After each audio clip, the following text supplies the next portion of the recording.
There are some songs that only take a moment to recognize, and one such example is Werewolves of London. From the iconic piano riff to the oddball lyrics to the glorious howl in the chorus, this track has been an instant sing-along to many fans since its late 70s release. To some, Werewolves is just a staple of classic rock radio, a throwback novelty that typically goes over well with the kids. But to others, it's an entry point, an introduction to a discography much deeper than one might expect from someone singing a song about movie monsters. Warren Zevon was born in Chicago, Illinois, and at age 13, his family moved him out to Fresno, California, where he would eventually find himself receiving music lessons from composer Igor Stravinsky. A few years later, he launched a music career of his own, along with his friend Violet Santangelo, as a folk duo called Lime and Cybele. Although this was still trendy in the late 60s, Warren found himself in much higher demand as a songwriter than a folkie, as his lyrics impressed his contemporaries more than his act. His musical partnership with Violet would not last long, as the times were changing, and Warren was always destined to be a solo artist. So he broke away from her and got to work on his debut album. This first record from Warren, which was called Wanted Dead or Alive, was released in 1970, in his words, to the sound of one hand clapping. Although an enjoyable listen, he was clearly not yet ready for prime time. This stumble out of the gates humbled Warren into accepting a respectable band leader gig for the well-established Everly Brothers. Although they were well past their prime, this sideman job taught Warren many badly needed lessons about the music industry, and it also introduced him to one of his most important collaborators, guitarist Waddy Wachtel. Warren would also become friends with Jackson Browne around this time, which was another invaluable connection, as Jackson would lend his considerable status to Warren's cause of producing another record. And once Warren secured his shot, Jackson would do all he could to ensure this one made an impact. Warren Zevon released a self-titled record in 1976, and that would serve as a bit of a do-over debut. This time, people took notice. Warren had arrived. The album was received very well by critics, and music industry insiders immediately took notice. Although it sold much more than his actual debut, this record was still not exactly flying off the shelves, and a proper hit single had still escaped him. The important thing is that he had set a sturdy foundation of stellar songwriting, so that there would be real hype for his next release. Jackson Browne would continue his role as the guardian of Warren's career by taking him out on tour, and also encouraging Linda Ronstadt to record a number of Warren's songs for her albums. Warren's next release was 1978's Excitable Boy, which many consider to be his masterpiece. And it is, but it's not the only one that could be called as such.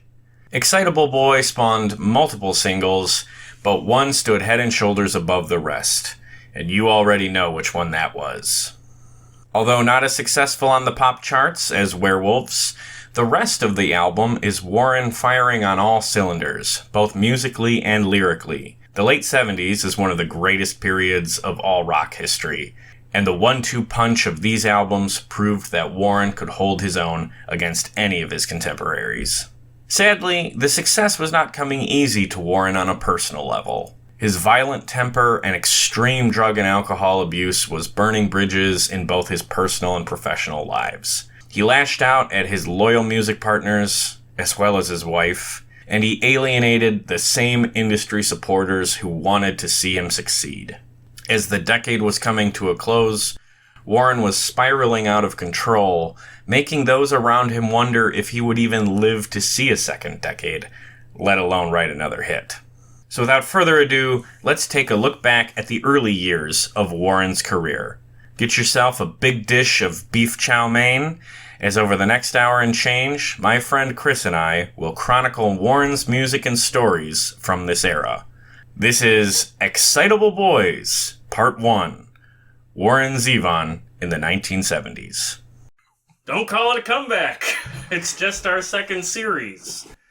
Welcome back to our ongoing songwriter series. We recently wrapped up Dylan Through the Decades last year, which was an epic 6-part series podcast, plus an interview with Howard Soons, plus we did a countdown of Bob Dylan's best music videos. We did all kinds of Bob Dylan coverage, but we finally closed that chapter, and we are starting a new chapter about a different legendary songwriter, perhaps someone that would even be considered in the class of Bob Dylan, and that is Warren Zevon.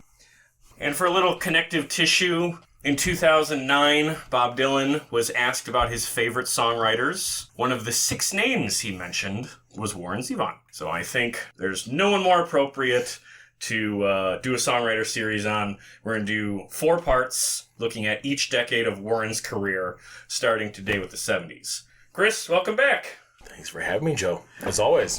Absolutely. So, going into a retrospective about Warren Zevon is going to be a little different, I think, than looking back at Bob's career, because you were pretty familiar with Bob when we started that project. Yes. Were you as familiar with Warren's career at the start of this one? Not even close. And in terms of his output, I think I was way more familiar with Dylan than I am with Warren Zevon, because there's just so much more of a catalog there for Dylan compared to Zevon. I was a little bit more versed than just like he's the Werewolves of London guy. Like I think that's a lot of people, that's just he's the Werewolves guy. Right. I knew some of his other stuff, right? Excitable Boy, Roland the Headless Thompson Gunner, but certainly not up on the catalog like a true diehard Zevon fan would be, I guess. Yeah, I would say I'm similarly versed. I've always loved Werewolves of London. Going back to when I was a kid, that's always been one of my favorite songs. I knew a little bit of some of his other singles because my dad was a fan of his, and my dad would have me burn CDs for him, and he would give me lists of songs, and sprinkled through there would be like a mini disc. Would you ever burn a mini disc with that? No. You know, I'll Sleep When I'm Dead and Muhammad's Radio and tracks like that. And personally speaking, on a bit of an emotional note, I remember that when my mom passed away, some of the music I listened to in that time was some of the stuff that Warren produced at the end of his life. I remember in particular his version of Back in the High Life, which was originally by Steve Winwood, and an original song he wrote called Keep Me in Your Heart for a While. That's a very emotionally powerful song. So I had that frame of reference too. I knew about the bittersweet end of his life. But we're not going to be talking about that today. That will be in our conclusion. Today we're going to basically be talking about his beginnings and his heyday, because he had his biggest commercial and critical success in the 70s. Let's do a little precursor here. Let's talk about the 60s just briefly, because this is kind of where he crawled up into the music industry. He had a friend who he had a bit of a crush on. Her name was Violet. They spent a lot of time together, and they were both burgeoning young artists. And they formed a duo called Lime and Cybele. A little folk duo, which in the late 60s was still very much an in thing. They released a couple of singles on this tiny little label, none of which really took off, but Warren was commissioned to do a little songwriting for other artists on the label. Not a whole lot became hits, but not for a lack of trying, because even though the label didn't have a lot of firepower, if you will, they did have one big act, and that act was the Turtles. Yes. Yeah, you're familiar with the Turtles? Yes, of course. Unfortunately, very. Yeah. So the Turtles were one of those weird groups in the 60s that, like, had some radio hits, mostly by covering other artists like Bob Dylan. The guys in the Turtles loved Warren, so they covered a couple of the songs that he wrote, including one called Like the Seasons, which was originally written for his Lime and Cybele single. What's interesting about that song is that the Turtles covered that and put it on the B-side to a couple of their singles, including the single Happy Together, which, if you know anything about the Turtles, that's the thing you know. Yeah, that's their song. So that's huge. And that's also big money that went to a very young Warren Zevon.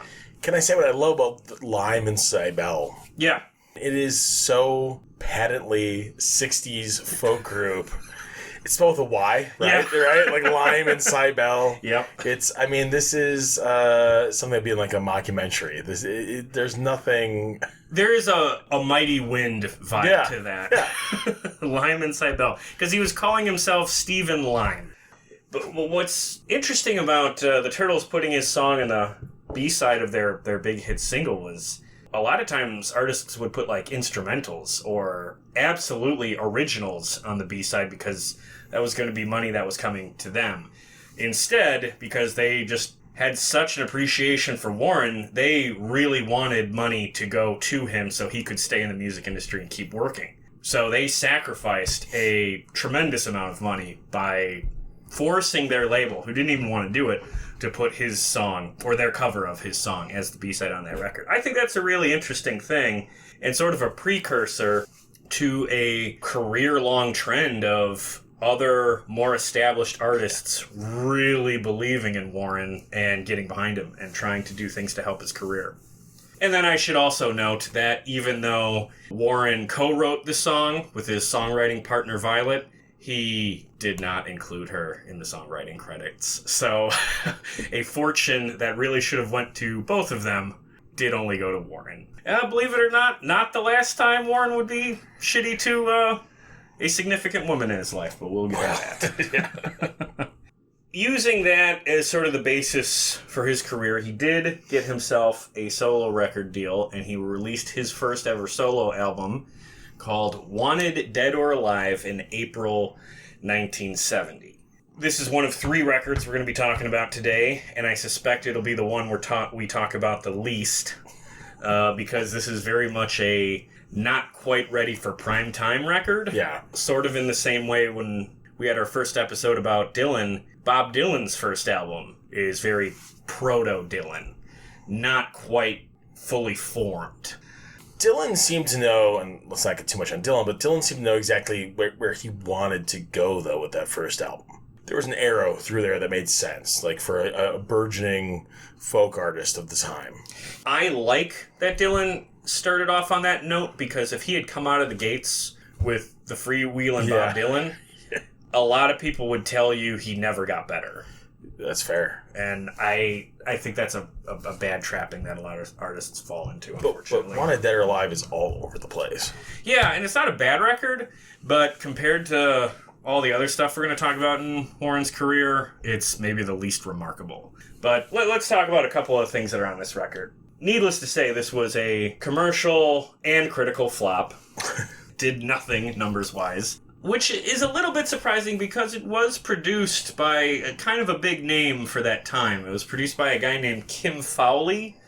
And Kim Fowley is probably most famous for managing the Runaways. But the flip side to that is that he's also perhaps most infamous for sexually assaulting Jesus.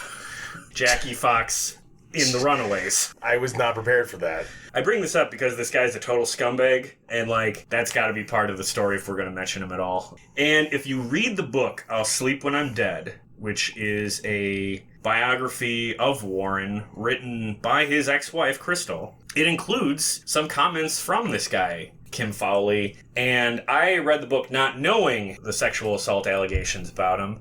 And even without knowing that stuff, this guy comes off as just one of the grossest pigs that's ever been in the music industry. So unfortunately, the kind of the earliest parts of Warren's story involve him intersecting with a real scumbag. But they did clash, and they did not finish the project together. Kim says he quit halfway through because Warren was unmanageable, and Warren had a great quote. He said, "I had a sudden attack of taste and told Kim that I wanted to finish the album myself." Holy shit. I'm going to start using that all the time. Yeah. I had a sudden attack of taste.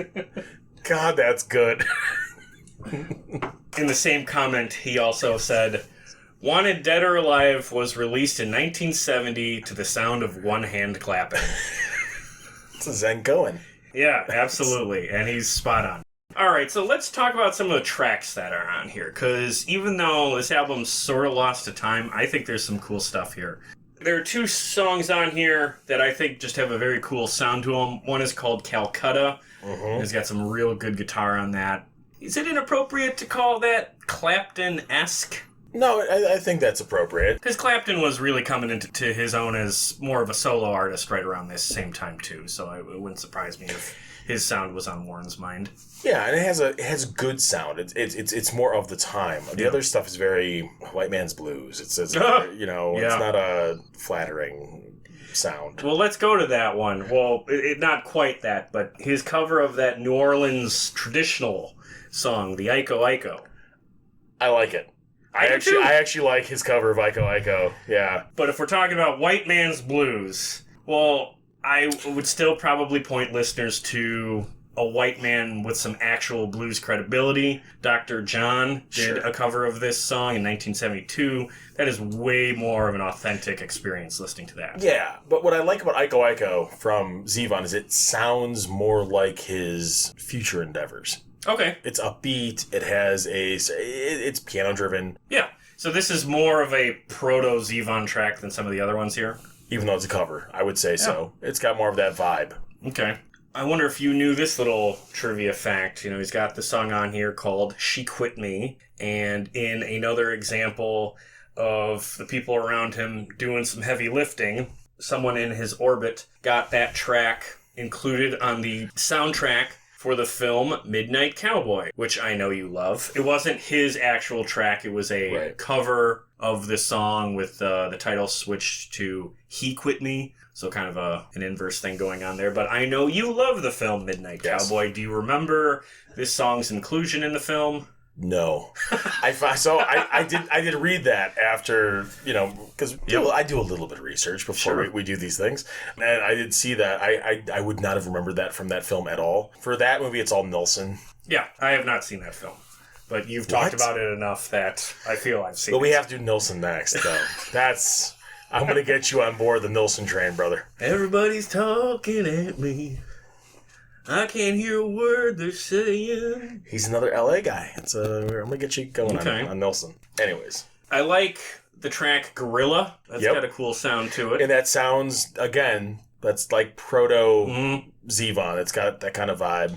So the point being is, there's stuff here to connect to. You don't have to be, like if you're a Dylan fan, I think you really have to like early 60s folk to like that first record of his. I don't know if a Springsteen fan who fell in love with Born in the USA is going to like Greetings from Ashbury Park, That's fair. But I think if you're sort of a Werewolves of London casual Warren Zevon fan, I think there are some tracks on this record that you will enjoy.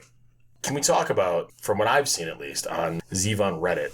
Okay. Universally hated track. What's that? Fiery Emblems is, I think, awesome. The instrumental. The instrumental at the end, I think it's great. I'm stunned to hear that Reddit doesn't like it. Zevon fans do not like Fiery Emblems. I love it.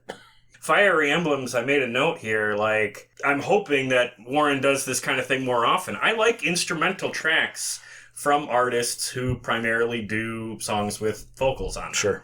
It's sort of a rare treat. I think the best artists will put their instrumental experimentations on from time to time. And to be fair, Zevon did take music lessons from Igor Stravinsky. So, I mean, it's, Yeah. he's got the chops, one would think. Yes, he comes from a very strong music background. Count me in disagreement with Reddit. I think that is one of the stronger tracks on the record. Yeah, it's a good song. Any final thoughts on Wanted, Dead, or Alive? We all gotta start somewhere. Yeah. I would say that's right. Could be worse, would be my quote. Yeah, there you go. It's high praise. Right. Gotta start somewhere. I like to think you go into a Sam Goody back in 1998. There's a CD and it's the right price sticker on it. And it's Wanted, Dead, or Alive, and it's Joe K. Could be worse. It could be worse. And then right underneath, Chris Beretta, gotta start somewhere. All right. After that ringing endorsement. And I think we were more positive on it than most people because most people didn't buy it. And he did not get a follow-up album. He didn't get a second shot. He had started working on a follow-up record. And they made some progress on it, but the label canceled it. So, comes off of that, and his primary job in the early 70s was a piano player and a band leader for the now late era of their career, the Everly Brothers.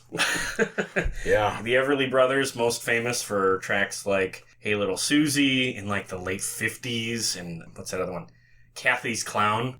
I'm not a big fan. I don't have a strong dislike, but I don't know, that late 50s era, it takes a lot to get me to really engage with some of that stuff. The golden oldies. That's the Time Music presents. Time Life Music. Time Life Music presents. Yeah. Do you remember when music sounded like music and the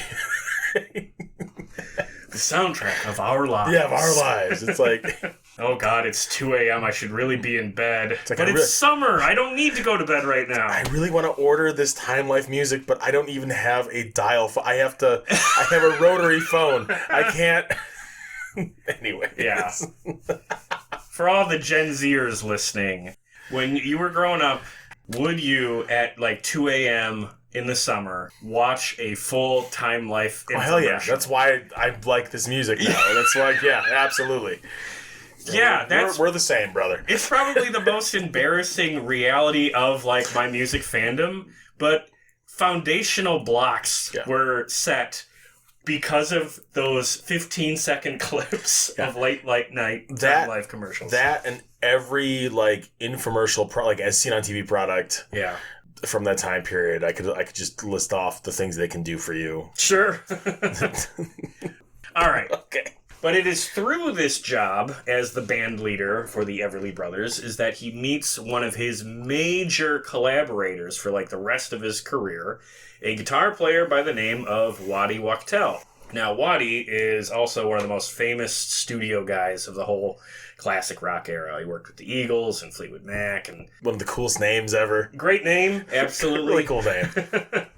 You know, when they first met each other, they were very combative because they both had big egos, but once they realized they'd be working together, they actually became very good friends. And Waddy would be, I think, more responsible for Warren's success than anyone besides Warren himself. But in any case, at this point in their career, the Everly Brothers had not had a hit in like almost 10 years. So they were not in a great state career-wise. They put out a record called Stories We Could Tell in 1972, and Warren plays on that. This did not chart at all, which added more pressure to an already very strained relationship between Don and Phil Everly, and much in the tradition of many rock brothers, the Van Halen brothers, the Davies brothers from the Kinks, the Gallagher brothers. The Gallaghers, yeah. These two guys, the Everlys, fought constantly and viciously, and the band finally broke up for a very long period of time in July 1973. So Warren would continue to work with both of them on their individual solo projects, but he would eventually leave both of them to launch his solo career. So that brings us to May 1976, and Warren puts out his self-titled, not quite debut album, but pretty much a debut album. Wanted Dead or Alive is sort of erased from Warren's release history. This 1976 self-titled album seems to be like the actual debut for him. That's what everyone seems to consider it as. And that's really interesting to me because I don't know if this much star power has ever been on anyone's so-called debut record. Among others are Jackson Browne, Lindsey Buckingham, Stevie Nicks, Bonnie Raitt, Glenn Frey, Don Henley, plus J.D. Souther, and like I mentioned earlier, Waddy Wachtel. This is, for 1976, some of the absolute elite tier A-listers. Yeah. This is right when Hotel California came out, and you had Glenn Frey and Don Henley. This is less than a year before Rumors would drop, and here you have Lindsey Buckingham and Stevie Nicks. These are huge names. Now, why would all of these people want to work with Warren Zevon? That is almost exclusively due to Jackson Browne. Jackson Browne met Warren a few years before and became maybe his biggest advocate at this point of his career, at the very start. Jackson got Warren his record deal on Asylum Records, which was run by David Geffen. Okay. And in the 70s, that was known to be the most artist-friendly record label around. So this was a good fit for Warren, but David didn't really want to sign him because he was a nobody. And David thought that Jackson was just trying to get his buddy a deal. But Jackson Browne really believed in Warren and really wanted him to get on a label and get another solo album out there. And once Warren started working on the record, it was Jackson who brought in all these other people to support him. So let's talk about this record. It opens very strongly with a track called Frank and Jesse James, which is an obvious reference to, the famous outlaw brothers. The James Gang. Yes. It was written as a metaphor for Phil and Don Everly, which I think is really cool. Oh, I didn't know that. Yeah, Warren was coming out of dealing with, Phil and Don fighting each other like crazy, and he sort of, channeled that experience into writing this song. So I think that's pretty cool. I love this song, by the way. I just like cowboy songs, so that I was kind of predisposed to like this track. Are there a couple tracks on this record that you want to point out as your favorites, or what do you think about this record? I'm amazed by the quality of the output across the entire album. The only song that really, I think, is forgettable is like Backs Turned Looking Down the Path. Just didn't really resonate with me. Like, it's not a memorable track. Everything else is just so good.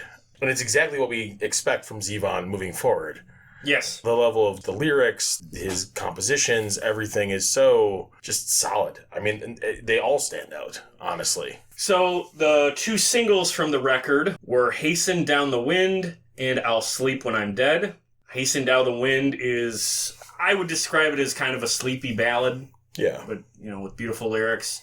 And then I'll Sleep When I'm Dead is just a good old-fashioned stomping rocker. Sure. Yep. Right? So, unfortunately, neither one of these charted. So I will take this opportunity to say that for the most part, almost nothing in Warren's career actually charted. So, sort of with what we talked about in the Bob episodes, not a lot of chart success to report for Warren's career. But even less for Warren, really. Significantly less. Significantly less. That's why he's a musician's musician. That's why he's a songwriter's songwriter. You're right. Compared to Warren, Bob was a regular Britney Spears. Yeah, exactly. I mean, you asked me earlier what songs stand out. I mean, the best one, I think, Desperados Under the Eaves. Just a beautiful song. Yeah. Both in terms of the writing, the composition, everything about it's just gorgeous. It's an absolutely beautiful track. And yet another connection to Bob Dylan. Bob Dylan references the lyrics on this song on his 2020 track, Murder Most Foul, in which he sings, Play It for Carl Wilson too, looking far, far away down Gower Avenue. So he's referring to Desperados Under the Eaves, which features Carl Wilson from the Beach Boys on the background vocals. And Carl's parts in the track are particularly audible on the final closing refrain where he sings, Look Away Down Gower Avenue. I know I read somewhere where Dylan talked about, I forgot what he references, his favorite Zevon song. It was not Desperados Under the Eaves. He said, my favorites, and I forget what it was. It might have been Mutineer, which is what he covered after Zevon's death. But he said, as for his best song, it's Desperados Under the Eaves. That song doesn't belong to me, though. That's not my favorite. That belongs to humanity. Wow. Which I think is like high praise from a Nobel laureate. Yeah, that sure is. I thought maybe I had the quote here for you, but I don't. Going back to that 2009 interview with Dylan that I mentioned earlier, where he mentioned his favorite songwriters, what he said about Warren was this, quote, Join Me in L.A., sort of straddles the line between heartfelt and primeval. His musical patterns are all over the place, probably because he's classically trained. There might be 3 separate songs within a Zevon song, but they're all effortlessly connected. Zevon was a musician's musician, a tortured one. Desperados Under the Eaves, it's all there. Yep. It's a gorgeous song. Dylan doesn't get into the lyrics, but I mean lyrically too. And if California falls into the ocean, like the mystics and statistics say it will, I predict that this hotel will still be standing here until I pay my bill. Yeah. It's hilarious. It's a great it's the turns of phrase, everything is so effortlessly put together. Yeah. And also just absolutely fucking hilarious. It's great. So the album comes out to obviously more success than his actual debut record. but not a big hit. But that wasn't the most important thing for Asylum Records, because again, this was a very artist-friendly label, and everybody involved, including David Geffen, was very impressed with the work on it. So that was enough for them to greenlight a follow-up record, and several of the songs that would be released on the follow-up record were actually recorded during these sessions, or written, I should say, during these sessions. That record was called Excitable Boy, and it was released in January of 1978. So he had a short tour in between these records, opening for Jackson Browne, again, his greatest advocate at this time. And Jackson, I think, was like dealing with the death of his wife, so he was in a very difficult spot, like while they were working on Excitable Boy. The relationship between Warren and Jackson over the course of this record really started to fall apart, because one thing I haven't mentioned here, but you will pick up immediately on if you read either of the books about Warren, this guy was one of the hardest people in the world to work with. He was extremely combative, argumentative, just difficult, egotistical, rude, also extremely drunk and high at all points. Even though he didn't really have the commercial success to warrant sort of all that bad behavior and attitude, he sort of came to the scene with the rock star persona, or at least all of the negative qualities of one, firing on all cylinders. And believe it or not, that started to burn some bridges. But that hadn't got to its worst phases yet when this album was being made, because again, this album is just jam-packed, full of star power. Again, mostly thanks to Jackson Browne, who was trying to bring in everybody he could to work on this project. He must have been somebody's baby. He must have been Jackson Browne's baby. That's, yeah.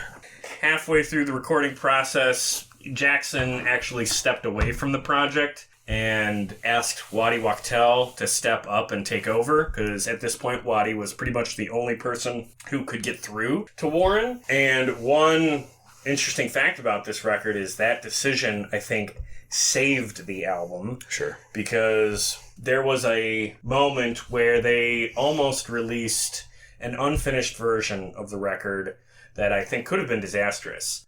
Warren held an album listening party for an early version of the record with some music industry insiders, and it included 2 songs that Waddy really hated, including like a re-recorded version of Tully's Blues, which was on the Dead or Alive album. Yeah. And the response to the party was not good. Like, the people who were listening were kind of spacing out and yawning, and Waddy picked up on this immediately, and like before they were even done listening to the record, he grabbed Warren and Jackson and dragged them out of the room and very angrily confronted them and saying, "This album is not done. It's due in like 3 weeks, but it is not done. You cannot release it like this. You need to throw out those 2 tracks and write 2 new originals.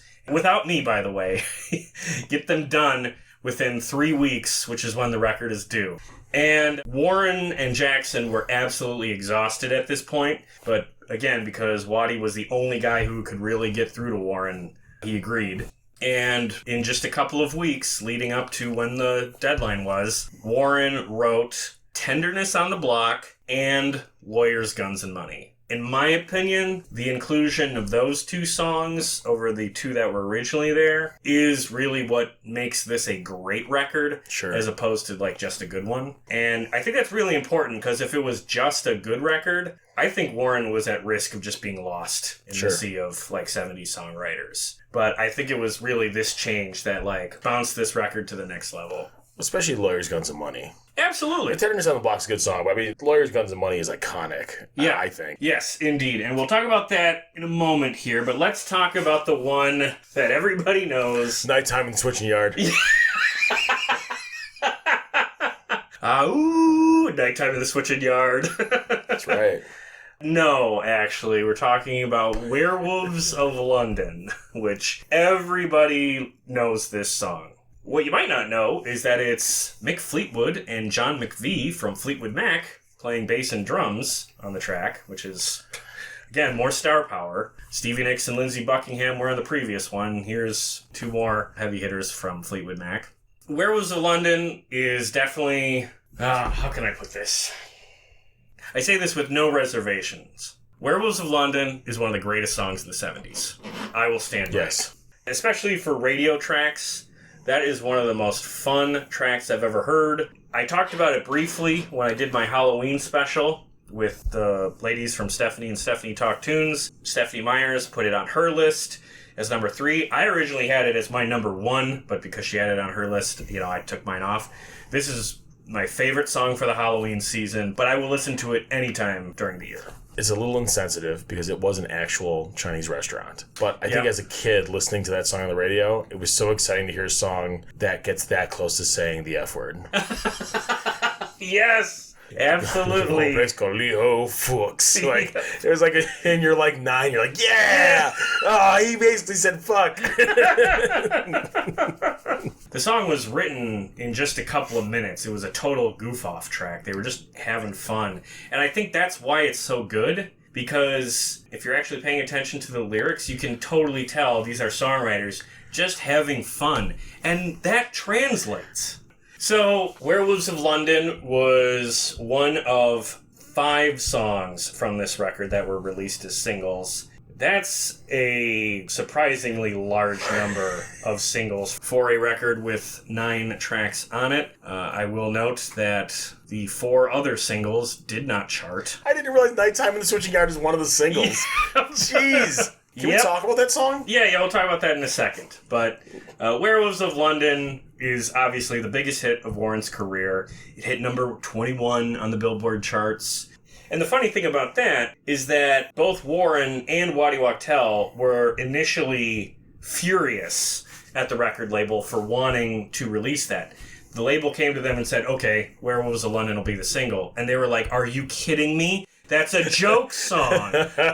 Why would you release that when we have serious songs, And they were, really mad about it. I think they wanted Johnny Strikes Up the Band to be the lead-off single. It's a good song. Yeah, it is a good song. But in this case, the record label was right. The label is a label for a reason. They have their finger, sometimes at least, on the pulse of what the public wants. I mean, it makes sense. And a single does not necessarily mean the best track on the record. It means the most accessible, the one that's going to grab the most ears who will maybe come over and buy the full product.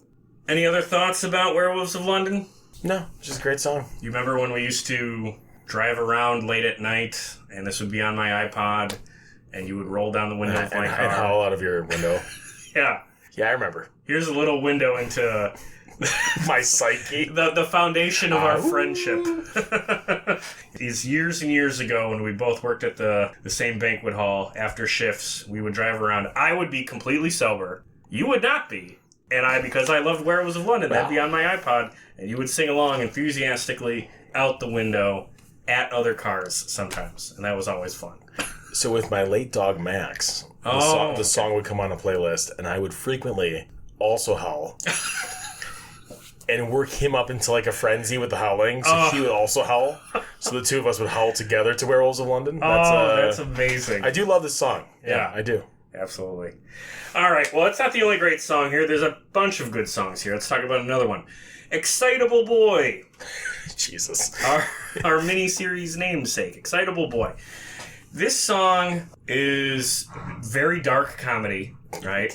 Yep. But beyond that, the musicianship here is what I like. I think there's got some great sax on this track. I love the ooh-ah-oohs. Because we talked about this. It's referencing back to the Everly Brothers. Right. So, can you tell us the plot of the song, if you will? What he's singing about? Why is it called Excitable Boy? Well, it's told from the perspective of, parents, loved ones. He's just an excitable boy. Yeah. But he starts with rubbing pot roast on his chest. Which is based on something Warren actually did in real life. Concerning that he didn't... Okay, that's fine. That makes sense, but all right. He bites an usherette on the leg. And then eventually he takes little Susie, and that's the reference to the Everly Brothers. The Everly Brothers reference there, to the, I believe, junior prom. Okay. He rapes her and kills her, yep. And then he takes her home. Mm-hmm. He spends 10 long years in some sort of a home before being released, and when he gets back, he digs up her bones and makes a cage with them. And when you say it like that, it doesn't sound real funny, Joe. Right. In song form, it works. the humor derives from the juxtaposition of the absolutely just joyous sound of the music and the sort of classic, almost doo-wop kind of feel of the music, and then the incredibly dark lyrics. Yeah. Which prompted my mother, when I played this for her in preparation for this, to say, there's something wrong with that man. And she's not. That's funny. Yeah. See, that's why this track works. Gets the right reaction. You know someone else who was pretty alarmed by it? Everyone who's ever heard it. Well, except me. Before this album came out, this was like a party song that Warren would play. Oh, Jesus. He would go to music industry parties, and his party trick would be he would play the piano, and this was one song he liked to bust out and play for people around. One person in particular who really did not like it was a contemporary of his, Joni Mitchell. She did not find it funny at all. Rape's not funny. Right. I understand Joni Mitchell's reservations with the song, obviously. I get it. Well, it's one of only two songs that would ever play on the radio that I can think of that have the word rape in the lyrics anywhere. The other being "do do do da da da" by The Police. And even then, in that situation, the lyric is, "Her logic ties me up and rapes me." It's not about a rape. It's a metaphor versus an actual still violent assault, and correct. So you could make the argument this is like the darkest song to ever get into radio rotation. And it's so peppy. Ooh, whoa. And the sax comes in. It's I don't care. I stand by it. I love this song. It is a good song. It is. All right. But it's not my favorite song of the record. My favorite song of this record is my favorite song of his career, Lawyers, Guns, and Money. The only song I can think of that has the lyrics, "The shit has hit the fan," which blows my mind, because that's a great phrase. Why isn't that in more songs? Yeah. That's my hot take about it. That's my favorite Warren Zevon song. Lyrics are fun. I mean, there's like a political bend to it. It's about, the stuff that was going on in Latin America. So, there's some layers to this. He's just a guy who just likes to fuck waitresses, and he went home with the waitress like he always do. Yep. And how is he supposed to know she's what the Russians do? Yeah. It's great. Yeah. So what are some of the tracks on Excitable Boy that we haven't mentioned that really do it for you? I'm guessing Nighttime in the Switching Yard. So Nighttime in the Switching Yard. Yeah. That's a song about bisexuality, right? Okay. Are we, I don't know. You reading into that? I feel like that's... It's the Switching Yard. The Midnight Train. It goes both ways. Okay. Right? The Midnight Train goes both ways. A bisexual reading. The Switching Yard. Of Nighttime in the Switching Yard by Warren Zevon. Warren Zevon, a icon. It's danceable. As is Join Me in L.A. Yes. Also got that kind of disco feel to it. Accidentally Like a Martyr, to me, is an absolute it's brutal. That song is great. I mean, the hurt gets worse and the heart gets harder. That is an absolute wallop of a lyric. Yeah. I remember hearing that. And, I almost had to pause the song just to sit on that and think for a minute. Mm-hmm. And Roland. I mean, obviously, we didn't really mention Roland the Headless Thompson Gunner. For me, that's probably my favorite track on the album. And that's one of his personal favorites, too. I believe that was the final song he played ever in life. On Letterman. Yeah, right? Yeah. So that was one that had very dear meaning to him personally. I think he saw what he did and realized he had written an absolute masterpiece of just a lyrical song. Or I shouldn't say lyrical, a narrative song. Different than maybe some of the other stuff, a little more personal. I mean, that's it tells a story almost in a way that some sort of Irish folk song would, or something. I mean, it's just a very... That reminds me. What's the Bob Dylan song that those Irish folk singers covered at the 30th anniversary? When the Ships Come In. When the Ships Come In. Bob writes an original that sounds like a traditional, out-of-time sort of song. Is this similar what Warren did here with Roland, the Headless Thompson Gunner? Yeah, it's this concept of he's a violent revolutionary, I guess, that continues till this day to haunt war zones and where there's conflict. It's an interesting song. And it's beautifully crafted. Yeah. And also to give a quick mention to the album opener, Johnny Strikes Up the Band. Maybe not the deepest lyrically, but a stomping, fun, very cool way to open the record. So my broader question to you is, you said the word masterpiece just a few moments ago. Is this album his masterpiece? I think it's hard to say between this and his second album. Oh, the self-titled. Okay. That's very interesting because, he wrote a lot of these songs from both records all around the same time. Werewolves of London, Excitable Boy were written during the sessions for the self-titled debut. It was Jackson Browne that set those songs aside because he thought they were too funny and kind of too silly. His vision for Warren's debut, if you will, was that Warren was a serious songwriter and he wanted to show off songwriting chops. And he thought putting those two comedy songs off to the second album would be a better trip for listeners because listeners would be impressed by Warren on the first one and then see this new side to him on the second one. Whereas if there's like kind of this oddball comedy on the first one, they might think he's a bit of a novelty act. I do follow the logic. What I will say is that it's funny because if Zevon's known for anything, it's that highly intelligent humor. He's funny. That's what makes him, honestly. Yeah. All right, let's get to wrapping this up here. All right. Because we've talked about his musical output, but this was all coming at an extremely high personal cost for Warren. Warren's drinking and drug habit at this point of the late 70s was beyond almost anything I've ever read in the dozens and dozens of rock biographies that I've come across. Like, this is like Keith Richards level. And unfortunately, not really funny in the way that, like, Keith Richards had that persona of... It wasn't really like parties, hotel room trashing like the Eagles. It was like he was getting beyond drunk off his ass, usually alone at his house. And then if his wife, Crystal, came home at the wrong time, he would be just a demon from hell who would, unfortunately, occasionally beat the daylights out of her.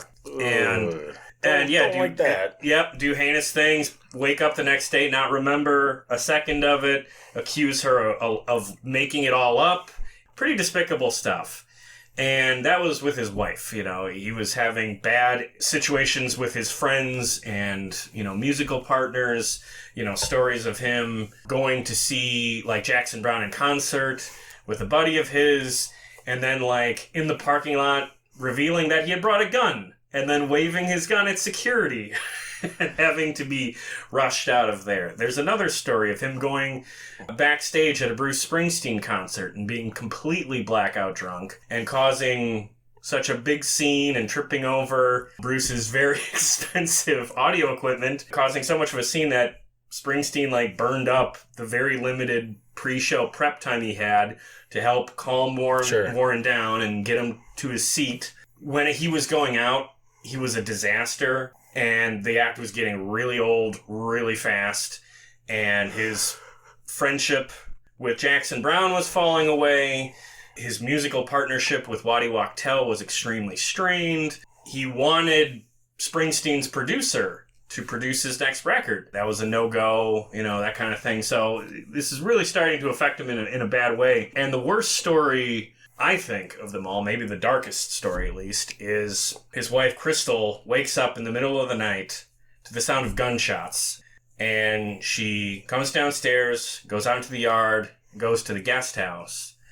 And at 2 a.m., Warren has gone out to his guest house, set up a copy of Excitable Boy on the sofa, and just started firing rounds directly at the album cover, which is his own face. Right. That is incredibly dark. And it was at this point that Crystal, I guess, finally had enough and rang the alarm and got a lot of people in his life to have an intervention. And they tried to get him to agree to get cleaned up and get sober. And he did agree, but it did not take at first. And it would take quite a while before he would actually clean up his act and get sober. But we will talk about that in our next episode. So we are going to go out on a bit of a dour note, but that's kind of where he was at the end of the 70s. He was coming off some of the greatest success of his entire career, but he was handling it in the worst imaginable way. Yeah. Well, we'll close this part off here with a quote from David Landau. That's John Landau's brother. John Landau is Springsteen's producer. Yeah. And David Landau was also Warren's guitar player. And he said this about Warren. The reality is that to have confronted Warren about anything back then would be to confront him about everything. It was not a time of half measures, and there he is, in the middle of a tour of what appears to be his career-making album. So nobody wants to mess with that. On the other hand, the guy's out of his mind. I think it says it all. Yeah. He's just an excitable boy, Joe.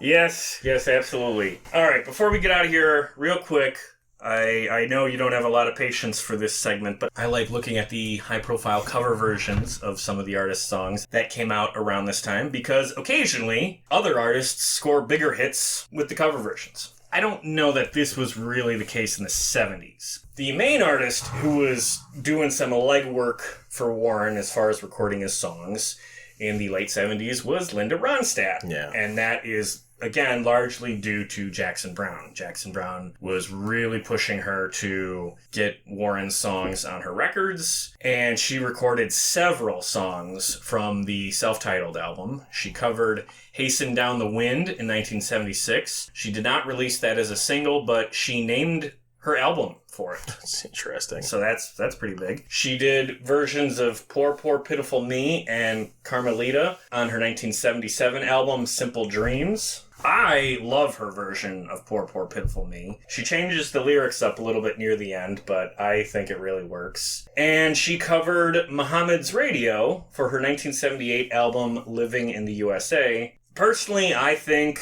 Linda has just a really beautiful voice, so I tend to like almost all of these covers, but critically they weren't always well received. Have you listened to any of these tracks? Yeah, she's great. I mean, I think Linda Ronstadt's fantastic. Yeah. Her late 70s rock era. Yes. Underrated. All right, and then the only other cover that's notable to at least me is that a band called Boulder, which has been completely lost to time, covered Warren's track Join Me in LA for their one and only album in 1979. I don't know if this was released as a single, but it doesn't really matter because it was not a hit and the band broke up right away after this record. I only mention it because the guitar player for Boulder was Stan Bush, who was a previous guest on this show. Yes. And I reached out to Stan to see if he had any memories of recording this song, and he did not get back to me.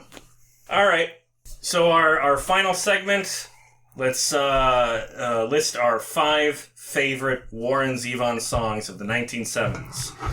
If you're not ready, I'll go first. In no particular order, my top 5 Warren Zevon songs from this era are Excitable Boy, Werewolves of London, Lawyers, Guns, and Money, Poor, Poor, Pitiful Me, Johnny Strikes Up the Band. 4 out of the 5 are from the Excitable Boy album. Obviously, that's my favorite record of this era. Yeah, I mean, they're all good choices. I guess that's the problem is that, like, realistically, like, his 2 best albums came out at this time period. In terms of just, like, the strength of the songs on those albums. But I think Accidentally Like a Martyr, Lawyers, Guns, and Money, Roland the Headless Thompson Gunner, Desperados Under the Eaves, and then, did I do Werewolves of London yet? No. Then Werewolves, probably. Over Excitable Boy? Yeah, for all the reasons we mentioned earlier. Yeah. The howling out the window, the whole thing. Is it necessarily a better song than Excitable Boy? No. Hey, we're not doing that. We're doing our favorite. It's my favorite. Yeah. Excitable Boy's got it. Honestly, it almost is too dark. Okay. Like it's fine to tear up an old lady. Yeah. But maybe it goes too far for that one. All right. So even we'll play us out with Lawyers, Guns, and Money. Hell yeah! All right, sweet. Let's do it. Okay, and then coming up in our next episode, Warren Zevon in the 1980s. We're going to talk about his records Bad Luck Streak and Dancing School, The Envoy, and Sentimental Hygiene. We're going to talk about the Stand in the Fire live album, which I know you're excited for. We're also going to talk about some collaborations he did with the guys from REM. So Hindu love gods, man. Yeah, I think that one's going to be pretty interesting. Otherwise, as far as episodes for this show, my next solo episode is going to be a look back at the discography of Wang Chung. And I think I can announce the next guest on this show will be a gentleman named Guy Evans, who wrote a book called Nitro, The Incredible Rise and Inevitable Collapse of Ted Turner's WCW. We're going to be stepping a little bit outside of the world of classic rock, talk about a larger media topic, professional wrestling of the 1990s. Guys agreed to come on the show, so I'm going to talk about that book and a new book he wrote with Eric Bischoff. So more on that coming later. Otherwise, I need to recommend and also cite 2 books. One, I'll Sleep When I'm Dead, The Dirty Life and Times of Warren Zevon. That was put together by his ex-wife, Crystal Zevon. And another book, Nothing's Bad Luck, The Lives of Warren Zevon by C.M. Kushins. These are both fantastic reads. If you like Warren Zevon, absolutely get your hands on both of these books. They will tell you his story at a much deeper level than we're able to here. So I really recommend you check them out. Otherwise, with that, Chris, thank you for joining me here. And Dad, get me out of this. Lawyers, guns, and money. Take it away. Hey, thanks for listening. If you enjoyed this episode, please remember the big 4 things you can do to support this show that don't cost a dime. Number 1, listen to the show. If you're hearing this, that means you did that one already. Thank you. Your time is valuable, and there is an infinite amount of content out there. So you choosing to spend some time listening to this show means a great deal to me. Number 2, if you like what we did here, please recommend the show to family, friends, or anyone you know looking for a podcast, particularly about music. Share our links in subreddits, Facebook groups, and recommendation threads. Whatever you can do is highly appreciated on my end. Number 3, find us on social media. Follow us on Twitter at PlayThatPodcast. Like us on Facebook at facebook.com/PlayThatPodcast. And subscribe to our YouTube channel at youtube.com/PlayThatRock'n'Roll. Lots of great supplemental material, like photos and vlogs, on all 3 platforms, as Play That Rock and Roll is very much meant to be a content hub as well as a podcast. And finally, the big ask. Number 4, please give us a 5-star rating and a positive review on Apple Podcasts, or wherever you get your podcasts. I know this part is a hassle, but it really does help the show a great deal, because it gives me something I can point to when pitching the show to potential guests. The more social media followers and positive ratings the show has, the better chances I have for booking high-profile guests for interviews. So if you take a moment to give us even just a 5-star rating, you are actively giving us a tool to do bigger and better things here on this show. But whatever the case, I appreciate any and all efforts you take to support us here at Play That Rock and Roll. Be sure to join us next time for more great stories and music from the world of classic rock.